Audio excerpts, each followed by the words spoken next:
Bad news. Turns out Stephanie Zozak is not playing Janet Van Dyne, aka the Wasp in Iron Man 3, but Ellen Brandt. Who the heck is that?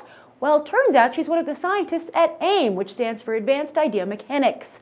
And apparently Marvel Studios has big plans for this former joke of a fictional terrorist organization, as evidenced by this picture of the AIM logo outside a building on location, and also on a t-shirt worn by Tony Stark in the trailer.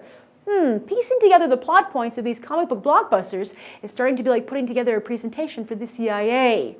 Anyway, you'll note I called AIM a joke, and that's because even in the comics today, AIM is recognizable for these silly yellow jumpsuits they wear. If these show up in Iron Man 3, where AIM is said to step up in a big way, I'm not sure if that will make me respect Marvel Studios more, or feel they've let their success go to their head and lost all objectivity. But there is potential in the idea of AIM, especially considering today's tech-heavy culture. Imagine that the likes of Steve Jobs, Bill Gates, Mark Zuckerberg, and Dr. Oz decided that they didn't just know what was best for us on the internet, but in life. So they formed a brotherhood of evil scientists to take over the world. In Iron Man 3, one such scientist will be Aldrich Killian, played by Guy Pearce.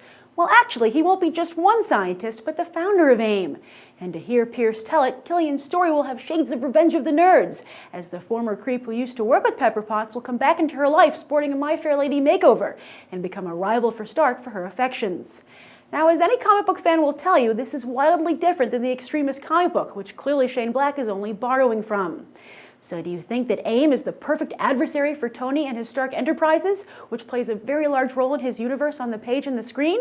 Or do you think Marvel Studios was too quick to cast aside Iron Man 2's evil corporate nemesis, Hammer Industries? It does appear that Killian has raided Hammer's closet. And with Marvel Studios priding themselves on authenticity to the original stories, have they opened up a Pandora's box with AIM? After all, these are the guys behind MODOK and Red Hulk. Then again, if Marvel Studios can sell audiences on Rocket Raccoon, they can sell them on anything. Finally, how do you feel about getting Ellen Brandt instead of Janet Van Dyne? Write your thoughts down below. I'm Grace Randolph, and this has been a Movie Bite. You can watch more right now.